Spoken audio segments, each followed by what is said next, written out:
excited to be here with you today. Wasn't this morning just fabulous? Aren't our leaders incredible? This is a great company. This is such an exciting time to be a part of this company. And more importantly, I'm just grateful. I am just so grateful to have a few moments to share with each one of you, because you are the reason that Strongbrick is doing all the good things that it's doing. So give yourselves a round of applause.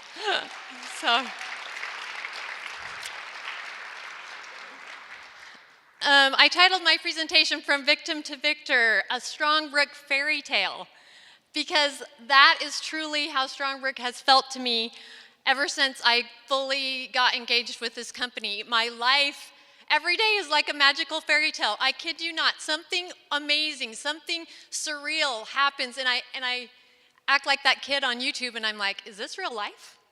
I mean, really, it is just so great. And the people that I get to be with every day, I have never been in a more positive environment in my life. And my heart is full of gratitude today. But the neat thing about the Strongbrick fairy tale phenomenon, that I like to call it, is that it's not just happening to me. It's happening to every single person out there that I have seen fully engage in this company. I have seen so many lives changed. I have seen so many people quit their job that they absolutely hated. They absolutely hated. And now Strongbrick gives them the freedom to do what they want to do. And I think that's pretty fairy tale-like. Don't you agree? So, but okay, we got to talk about this. Okay, prior to convention last year, I would say that unfortunately I was a little bit on the dark side. And by that I mean I wanted my husband to get a real job. Okay? I wanted him to get a job, because there's so much security in that. Who here has been taught that a real job's going to give you security? Has anybody else been taught that? Okay, that's what I was taught growing up, and I wanted him to get a real job. But to my credit, I think I did want him to also stay with Strongbrick most of the time, and that's because I just wanted him to do everything. But, okay, so, and he's an amazing man, so he can. But anyway, so that was part of me being on the dark side. The other part of me being on the dark side was that several years ago, my husband and I chose to participate and partner with a couple in a low voltage business. We did like security alarms and central vac and all that kind of stuff. And so we partnered with this couple, and we were building up the business, and we were being entrepreneurs, and we were doing all this stuff. And lo and behold, Gary and I were very trusting, we were very naive, we were new at this, and our partners decided to take full advantage of our naivety, and they embezzled us for all we were worth. Except for not for all that we were worth, a lot more than we were worth. And by the time it was all said and done, we were about $200 to $250K in debt, and our 20 years of perfect credit was totally, completely down the drain, and our life was just turned on its head. And I remember very clearly there was a day, because we lived in a new subdivision, and we were doing a lot of low voltage work for our friends and our neighbors. So it wasn't just like far away people that we owed money to, it was like our friends. And so Gary, for a period of about 2 months, would come home, and every night he would give me kind of the rundown about how much more money we owed to different people. And every day it was like, oh, we owe this friend $10,000, we owe this friend $5,000, we owe this credit line $36,000. And I just remember one day he came home and he was giving me the rundown, and I was at our kitchen island, and we were having very severe challenges with our older children as well at the time, so it wasn't just money. But I had it, and I just crumpled up in a ball by that kitchen island, and I was done. I was checked out. I didn't really hear anything else after that for a while. And so when So when Gary was telling me that he was getting a $35,000 check at some convention, I was like, yeah, right, yeah, whatever. Yeah. So, it just, honestly, I had PTSD, I had severe depression. Gary would tell me things, and it was just not processing anymore. And so we almost didn't come. We almost didn't come to convention. Whatever you guys have done, whatever sacrifice you have made to get here today, you made the right choice. You made the right choice to be here. Because convention last year, it completely changed my life. It changed my goals, my vision, my dream. Everything in my life turned around for the good because I came to convention last year, and you made that same choice today. And so this check, okay, $35,000 does a lot to get you on the right side of things, right? Okay, so that was good. But it wasn't just the money, though.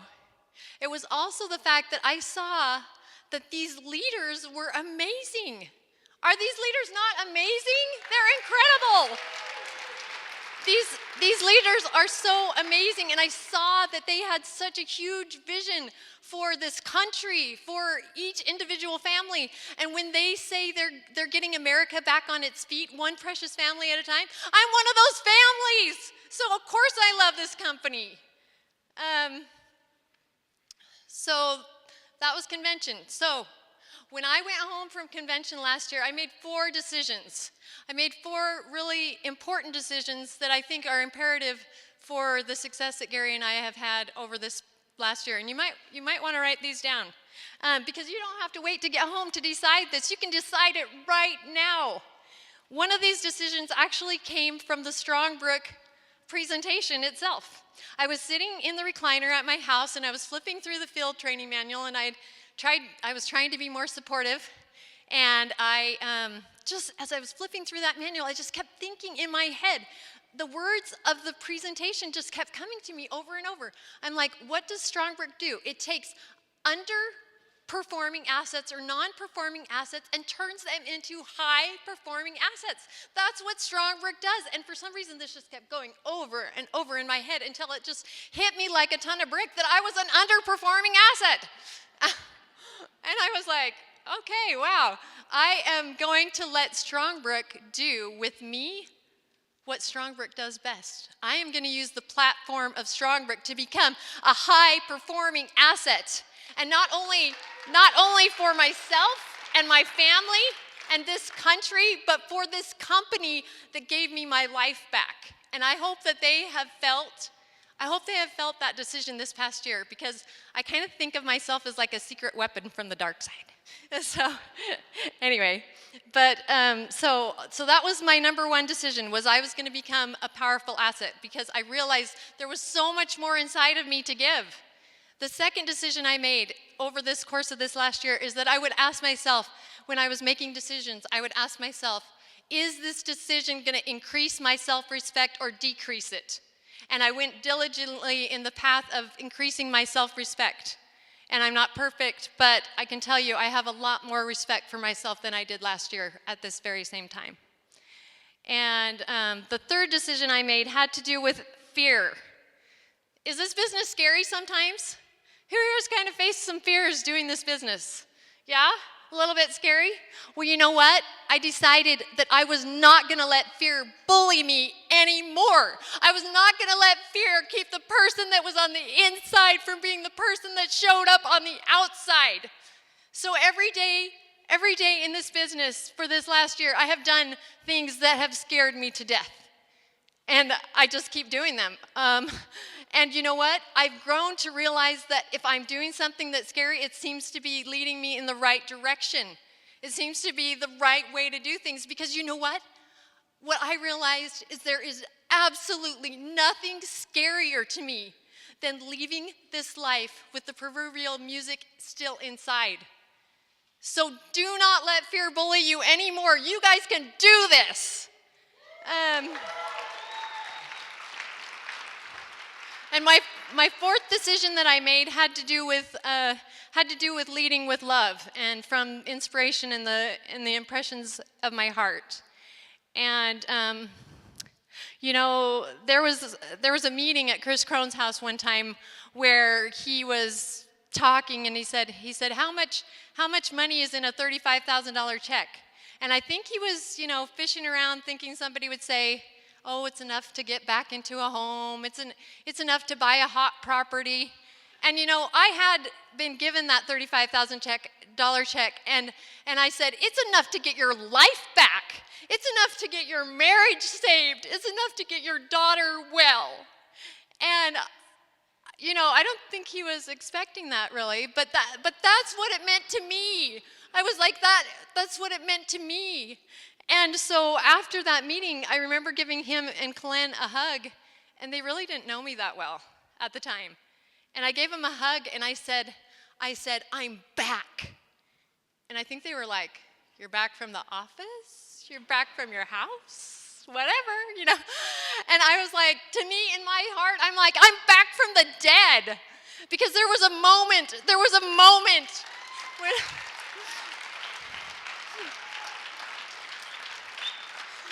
There was a moment, and I honestly do not know how this happened, but I woke up one morning so early, and I shot out of bed like a rocket. I don't know what my deal was, but I just shot out of bed, got ready. I was so excited. My PTSD was gone. My depression was over, and I just was ready to go for this. I just knew that there was something that I could do. There was actually a difference that I could make by being alive. And that is worth more money than anything. And so those were my decisions about becoming a rebel entrepreneur.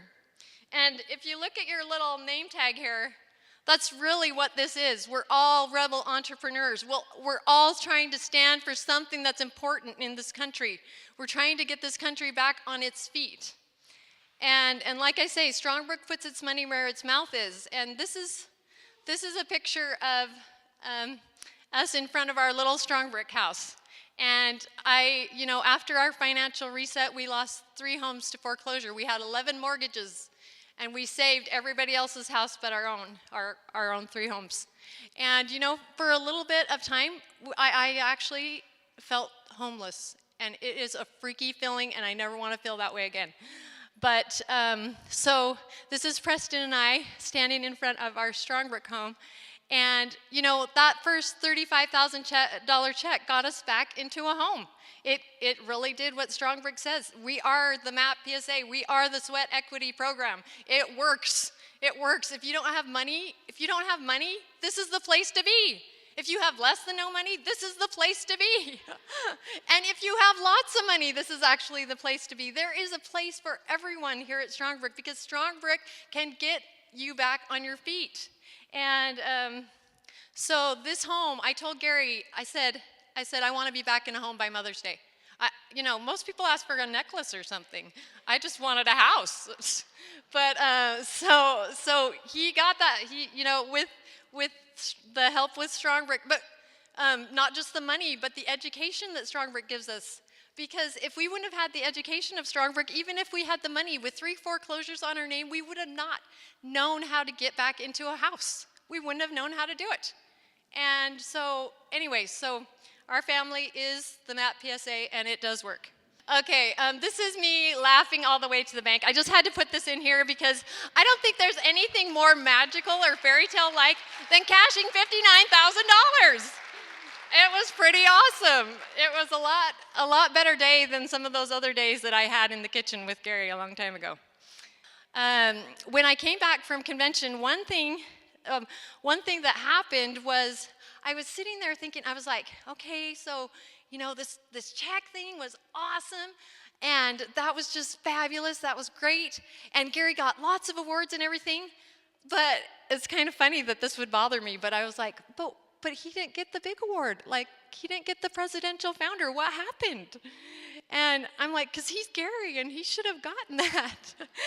And so I was still trying to get better for my PTSD and everything, but I was on the treadmill, and I was probably walking really, really slowly, but I was on the treadmill, and I was flipping through the training manual again. I don't know, that training manual and I have some good vibes together, but anyway, I was flipping through the training manual trying to figure out this presidential founder thing. I'm like, I gotta figure this out, and I gotta figure out how to do it, and Gary's gonna be getting that award next year. I guarantee it, you know. And so anyway, so I'm on the treadmill, but you know, the coolest thing happened is I decided while I was on the treadmill trying to figure out this information, I decided to be a conscious creator. And isn't that something that we learn here in Strong Brick, be a conscious creator, right? And so anyway, so while I was on that treadmill, I decided to envision what I wanted. And I wanted this next year, I wanted not only Gary to be up here as a presidential founder, but I wanted to be here with him, not just as a supporter, but actually as his full partner, deserving of earning that award with him. And I saw in my mind, I saw that happening, and I saw just, and this was a dream of mine because Gary and I, our marriage, it had, you know, who here has ever thought about money with their spouse? Any of you? Yeah. What does that do to a marriage? It doesn't really make it really fun. And we had a lot of fighting, and we had a lot of pain between us. And so when I had this vision of becoming a presidential founder with Gary, it was like a vision of us being a synergizing power couple of doing so much good and having that bring us together. And it was just an amazing envisionment. It almost felt so powerful. It felt like a vision of something that was really going to happen. And so I also envisioned that Chris would start noticing us as this power couple. And so one day I don't think Chris knows this, but one day we were at the office, and Gary and I were there, and we were just walking casually past Chris, and this was about a week after I had done all this conscious creating. And anyway, so Chris walks by and he's like, "How's my power couple doing?" And you know what? To him, I bet that meant nothing. To me, it meant everything. It was the most purposeful, planned moment. I was like, yes! And you ain't seen nothing yet, baby. So, anyway. So that's how we started our journey of being a presidential founder. Have you ever gotten so sick and tired of what life is dishing out to you that you're like, I am not going to take no. I will not. If it's between me and the universe moving, the universe will move.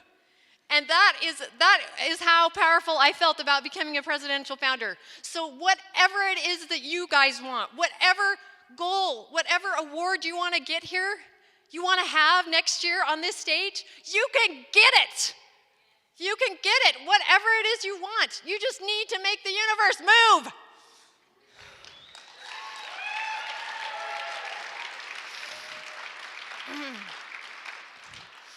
You know, when I was a kid, when I was about in third grade, we moved to northern Washington, and actually it was kind of a really scary, rough town, and it was a place where a lot of people moved to escape the law, actually. And so I was this little third grader, and I was in class, and my very first week at that school, in my classroom, for some reason, was also the PE locker, and with the PE equipment. And the teacher had left for a while, and during the time that she left, some bullies in my class took a girl in that closet and beat her up with a baseball bat. And I remember sitting there thinking, okay, I'm poor, I'm new, I had a different religion that I knew people didn't really like, and so I thought, and I'm different, and I'm next. And you know, I was next. And those bullies, they told me I was ugly. They told me I was worthless. They told me that I would never amount to anything, but they were liars. And how many of us have liars in our lives that tell you something about yourself that is absolutely not true? Well, don't believe them, because you can be anybody you want to be. You can do anything you want to. And just being here today proves it, that you are on a different track than most other people. I love this picture. This is a picture of us mailing off our last embezzlement payment. Yes, yes! This is part of my fairy tale. Yes, we did it. But you know what? Even as amazing, it's been years. It's been years that I have wanted so badly to send this payment off, to know that part of my life, that chapter in my life was closed, was finished, was over. And what I found interesting is, even as sweet as this moment was, there was a far sweeter moment to me that happened when I was in the parking lot of Strongbrook one day, and we had a bunch of leadership, or we had some meetings, and we had leadership meeting and everything. And I was in the parking lot, and I went to drive away. But before I went to drive away, I just had so many awesome thoughts swirling around in my head. I was thinking about my team. I was thinking about how I could serve them better, what I could do better as a leader, how I could live my life as a better example. How could I make people more successful? What could I do? I just had a million. My heart was just so overflowing with love. I could not hardly contain it. And in that moment, I realized, I was like, this is being an abundant person.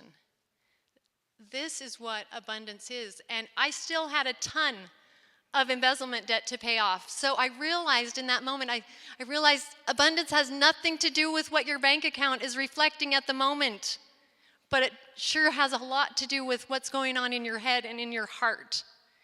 And I hope that anyone that is on my team knows that I've got their back, and that I am there for them, and I'm going to help them in any way I can to be successful. I also hope anyone that's not on my team knows that I've got their back too, because we're all on Strongbrook's team. Are we not all a part of Strongbrook's team?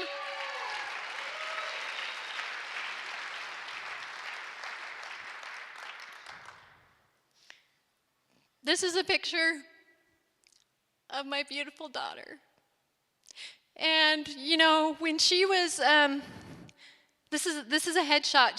She was a very bright, talented girl, and she loved acting. And so we put her in. We tried to get her in a lot of different things, and she did some different things. But she got her big break when she had the opportunity to be on America's Got Talent. And we had paid the fees, and everything was a go, and it was going to be awesome. And I was so excited for her. And then Gary got cancer. And luckily, fortunately, it was a very fixable cancer. It was very deadly cancer, but it was very fixable. But we were self-employed, and we didn't have any insurance. And so that moment for her never happened, because we couldn't afford the plane ticket. We could no longer afford to take her. And don't you hate it when there's something you want to do for your kids, and then it is all about money, and you can't do it for them? Like what Chris was talking about with his autistic son. Fortunately, he had the money to make that happen, to get him well. But at this time, we did not have the money to take her. And that was just one of many, many things in her life, many dreams that were crushed.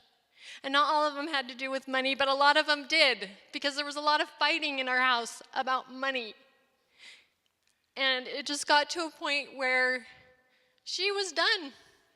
She was done. She didn't want to be here anymore.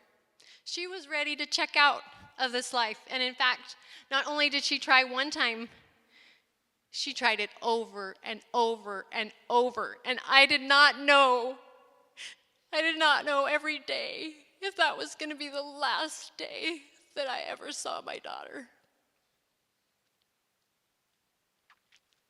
Well, you know what? She's writing a new story too. She chose to live. She chose to give hope to other people. She chose to share her story. And in fact, coming up, she's going to be In the next few months, she's starting on the speaker circuit, and she's going to be doing a wealth and health and suicide prevention at a high school. And I am so proud of her.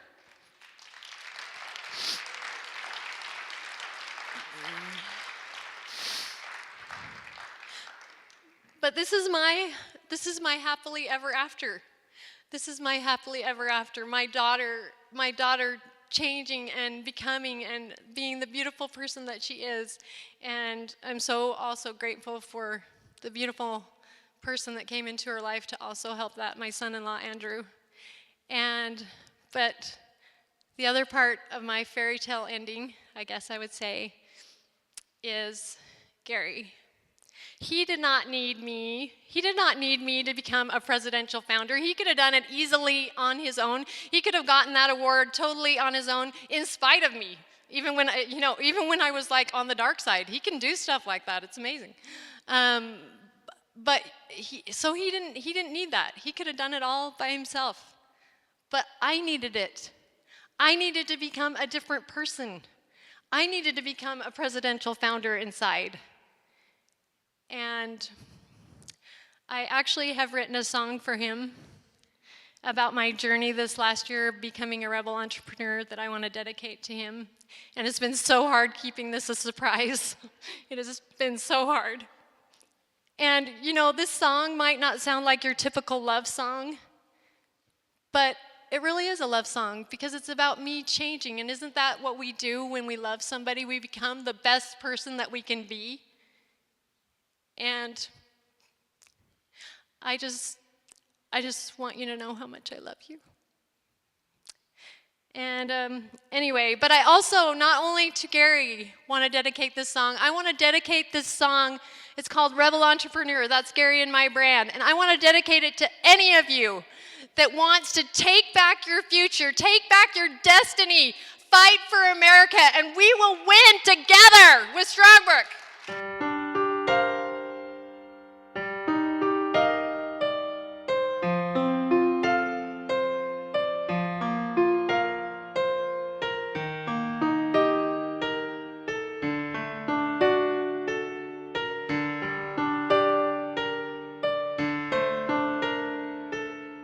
Covers over my head, trying to run away from things I can't seem to control. Lost in all the shadows, dreams so many shattered, trying to find something to hold on to. Feels like I'm treading water, feels like I'm slipping farther, sinking in the quicksand of my life. Feels like I've hit rock bottom, but I just keep falling. Pray to God I'll find a way. Gotta get out of this.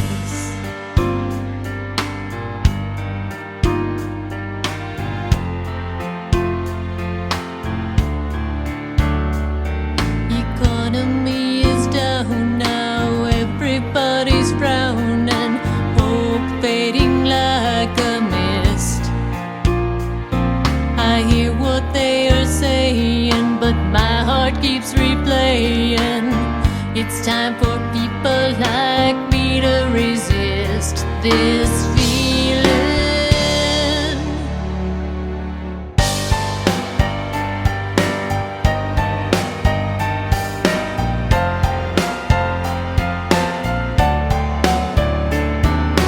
Wake up and I find opportunities surround me if I'll just open my eyes.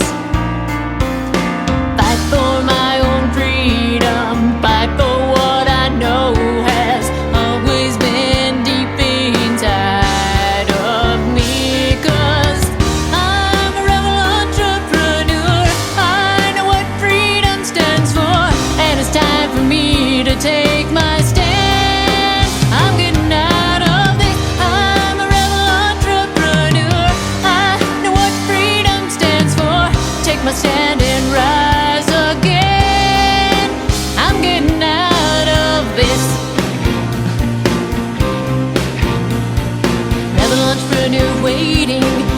revolution staging, war inside me raging. I'm breaking through, rebel entrepreneur waiting, a new revolution staging, war inside me raging. I'm breaking through my past.